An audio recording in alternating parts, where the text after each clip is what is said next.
Hi everybody and welcome to Push Your Luck Podcast, video review number 4. Now in this episode we'll be looking at Expedition Northwest Passage. This is by French designer Yves Torringhi, who also brought you games like Blueprints in Essen 2013. So this is a re-release, this was I think first released in 2010. So this is a re-release from Metagod Games, who also brought you games like Kemet and Cyclades, which both I love. So what is the game about? Well, this is based on the failed expedition of Sir John Franklin, who was a British explorer who wanted to explore the different areas of Northwest Passage, but the entire expedition mysteriously disappeared. So players are kind of following the footsteps, trying to trace the steps and find out what happened, though this is not an investigative game. Right? So players will still be exploring the Northwest Passage, trying to find a passage between the Northwest Passage, trying to find a path between the Northwest Passage and Greenland, and generally scoring the most points. Whoever has the most points at the end of the game will win the game. So let's take a look at what are the components, how the game plays, and what I think about the game. Okay, as you can see, this is the board of Expedition Northwest Passage. Now, this is the score track where we'll be keeping track of the scores. Most of the game so far, we've been scoring at most only about 50 something, 60 something. I don't think we have reached 70 yet. This will be the entire board itself. Players will be starting from Greenland, right, using the ship. Right, then they'll be trying to make their way all the way to the Northwest Passage. By placing these tiles, they'll create a passage or sort of like explore a passage themselves, so they can travel, use their boats or use their sleigh to get from there, Greenland, all the way to Northwest Passage. Alright.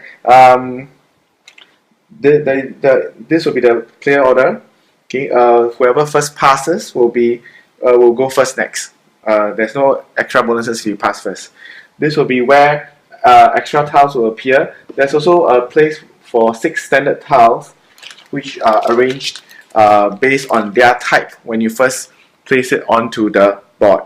Okay, these are not randomly drawn. However, the 2-piece tiles are randomly drawn from this very nice bag. So inside are all the tiles you can see. Okay, please take note to keep them properly, because if you keep them in the bag and they bend, then it will be quite sad. Okay, each players will have a player board as well here. Okay, and it is in this player board where you pay most of the attention to, because a lot of the action that you can take are available here, or a lot of the point scorings are available on the board itself. So this is a very useful player board. As you can see, the art is really very, very nice, very artistically done, very realistic pictures. It's very nice art. It may get a bit cluttered, as in you may kind of be a bit distracted, but not to worry. It should be quite easy to play and quite easy to pick up. The board will mostly be black and white, mostly be whitish because of all the ice that you will be placing on the board later. The only complaints I have about the components are these little itty bitty sheets. Right, they're really, really small. So it's good if you have a component, a box like this where you can keep them and can pick them up easily and can store them back easily as well. So much advice that you should get a plainer box like this. Okay, so how do you play the game? Now, in the game, each player will be given 7 of these crew members. All right, we will all first start out on the boat area, the boat rest area. So this is this active area where if you have people here or here, this will be for the sleigh, this will be for the boats. Alright, sled, sorry. This will be for the sled, this will be for the boats. So if you have people there, then you can use the people for action. Every time you use them for action, you move them down to the lower area, rest area, which means they're inactive. You can pass anytime you want. After all players have passed, this unique turn marker, which I'll explain more later, will then move in the clockwise direction. So the game will end either when all players have decided to go back to Greenland, okay, and either that or when this marker has went round back to the end here. Okay, so the marker will start from here and then we'll go all the way. There should be 10 rounds right before the game ends. So either way will trigger the end game condition. So let's see what the different actions are. Okay, so the first action is you can pick one of the tiles, or either the the rectangular tiles or the normal square ones, alright, and you keep it in your hand. So this will cost you one crew member. The next one you can do is to refresh the entire set of four rectangular tiles there. You can refresh them, draw 4 more, and pick one. So that will cost you 2 crew members. The third one you can do is to place one tile marker, one tile, either the square one or the rectangular tiles, onto the board. That will cost you 1 crew member. Now take note, for you to place, you must place it adjacent to a tile where one of your either your ship or your sled is. So for example, in this case, when I'm here, I can place one of my tile markers here. You also need to this doesn't work. Right? You need to make sure that the tile markers all make sense. For example, there's water here, but there's ice here, so it does not work. So this one cannot be placed there. This one can. Alright, so that's not a problem. So when you place a new tile marker, you'll see there are different things on the tiles which you will then need to put. You need then need to put all this. That's where the little chips will come in. Right, then you need to place them onto the new tiles that you place. Okay. I'll explain in details later what are the individual things that you do. Next will be you can move your sled or you can move your ship. Alright, one space. You need to spend 1 crew member. Next, you can transfer between the ship and the sled. Alright, you need to spend 1 crew member and you can transfer from the active to the active or back, vice versa, and from the rest to the rest and vice versa. Alright, you can even to the first time when you launch your sled, alright, when you first transfer it, then you take out your sled piece, alright, this cute little sled thing. Right, it comes pre-glued, yeah, and then you will launch on your ship, and then now you can travel on the ice floes themselves. Alright, if you remove everybody from your sled back to your ship, then your sled will disappear. Okay. Next one, you can explore. Now this is where all the little chits come in. Last two actions you can do. These are where all the little chits come in, and where the bulk of the scoring will come in as well. So if you are on the same tile as this, this will be the Franklin expedition, remains of Franklin expedition. If you're on the same tile, if your ship or your sled is on the same tile as this, you can spend 3 crew members to pick up the icon, the chip. Alright, so whenever you place a new tile, these chips will appear onto the tile itself. So when anyone, actually, not just you, even if though you're the one that placed this tile, doesn't mean that this chip only belongs to you. Anyone else can actually go and pick up the chip if they are on the same tile. So you need to spend 3 crew, and you can pick up the chip and you can place it on your player board. Okay. So, the other one would be the straight marker, S-T-R-A-I-T, straight marker. Okay. So how do you score the points? So you need to look at the points here, right, on your player board. Tell you how to score points. Now, depending on where you pick up the straight marker or the Franklin expedition, right, you can see on the board it's times 1 times, 2 times, 3 times. So if you found it here on the 1 times, you get 1 point as indicated on the player map here. Then the next one will be 2 points, the next one will be 3 points. Okay. Next is either you spend 2 crew marker to pick up a Eskimo or Inuit chit or a Cairns chit. I don't really know what a Cairns is. You probably could Google and see. But essentially, these two will give you more points. So depending on where you find them, right, you get 2, 4, and 6 points. The Cairns as well, 2, 4, and 6 points. So that's the gist of the game. During your turn, you'll be spending crew members to do any of these actions, explore the Northwest Passage, try to find your way to... You can find your way to Northwest Passage if you want to, right? It's not a mandatory thing. And then try to make your way back, okay? Take note that on your player map, you see that each of the chits will give you endgame scoring as well. So if you are the first of this, if you have the most straight chits, you get 11 points, 5 points, and 2 points. If you have the most of the Franklin expedition chit, you get 13 points, 7 points, and 4 points. Now, what is this chit? This chit will occur when you fully complete an island. Alright, so for example, if I did this just now, okay, this will mean that I fully complete an island. Now, by doing that, I'll get one of these these chits. Alright, and depending on how big the island is, like 2 to 3, 1 points, 4 is 2 points, 5 is 3 points, and so on and so forth. I'll get extra points, as well as I'll get extra points. Yeah, and the end game, whoever has the most of these chits will get 9 points, 5 points, and 2 points. One special thing to note: whenever you place one of these tiles, right? If you leave a 1 square hole, for example, for this is just an example, right? I know it doesn't make sense, but it's just an example. For example, if you leave a 1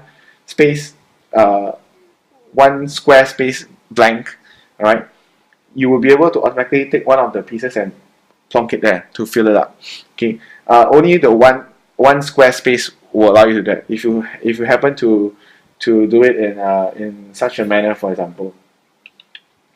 Okay, for example, alright, then it will not appear, that it will not automatically fill it in. However, if you manage to, when you place a tile, you manage to create several one square spaces around the where you place your tile, you can place a lot of them. So if you plan it properly, you could potentially be able to automatically place a lot of one square spaces tiles onto the board.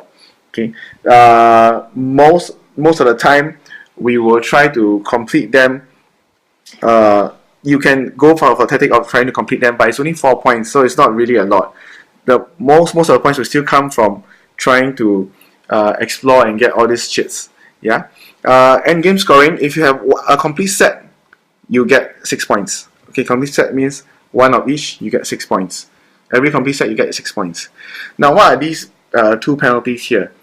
So when the game ends, if you left your boat out, so remember the game ends when this particular disc comes to the end, or when everybody has went back to Greenland.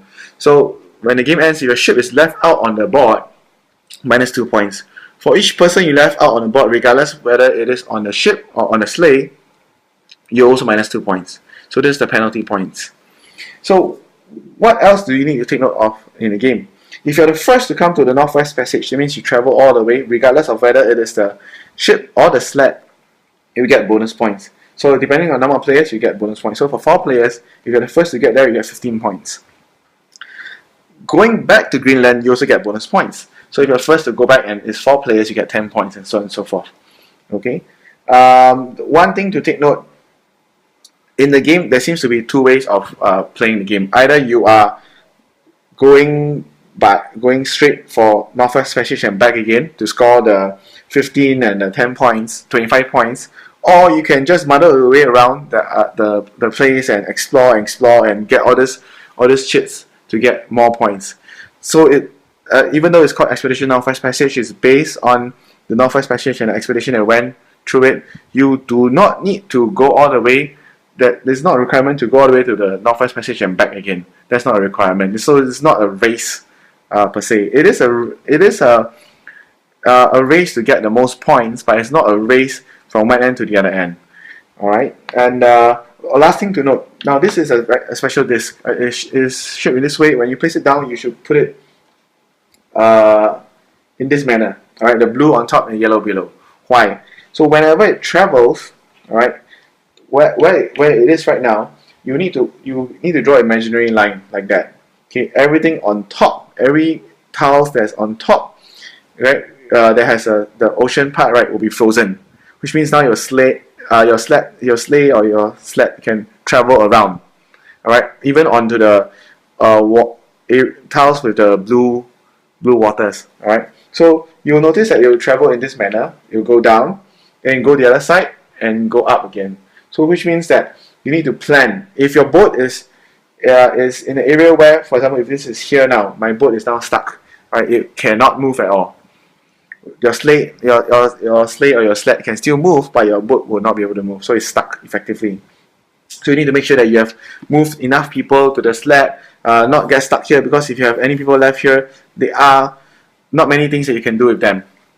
So as this marker travels, more areas will be frozen, except for this little band here that's unfrozen, and then you'll travel here and go up again. And as summer comes, you'll unfreeze the oceans and your boats can travel again.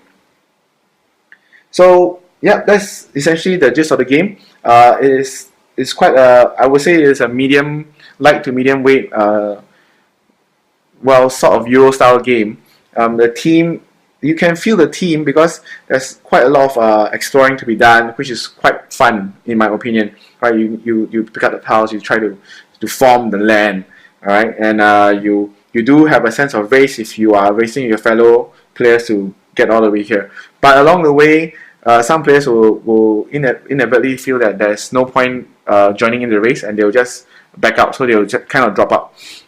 One of the last bad things about the game is that trying to figure out how to place these tiles can be a pain. If you have spatial problems, you may find it quite difficult to figure out which tiles I should take when you choose to select the tile action. Right, you might find problems to decide which tile to take, and when you take the tile, you might not understand how to place it correctly.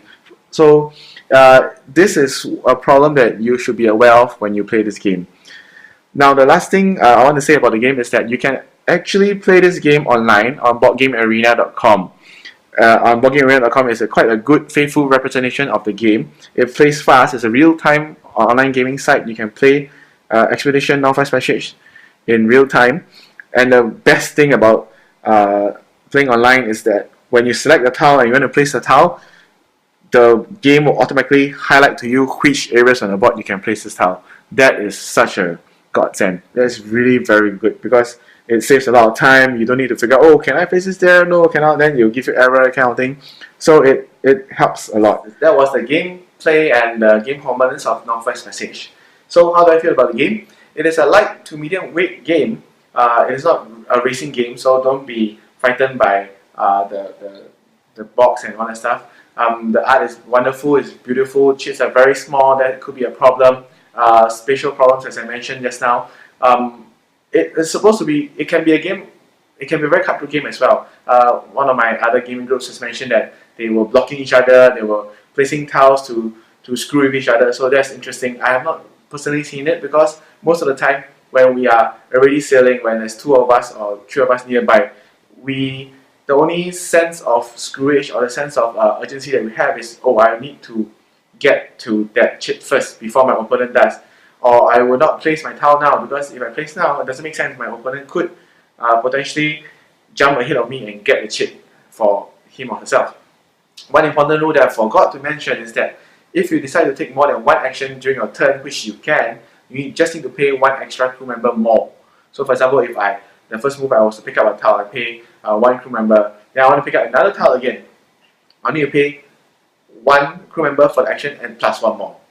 So you can potentially pass earlier, right, sacrificing the rest of the crew members that you haven't used yet. But in the next turn, since you're first, you could rush ahead and get the chip before your opponent does. Most of the time, there will be 2 tracks of 2 paths to victory. One path will be rushing to go to the Northwest Passage first and back.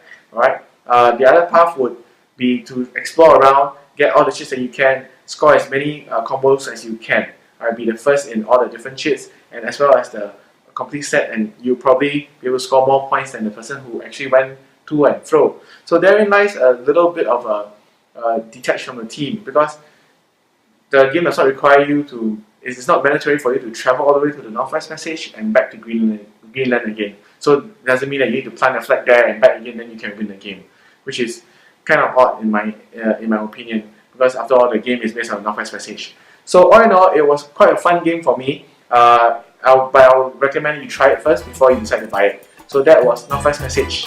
Thank you!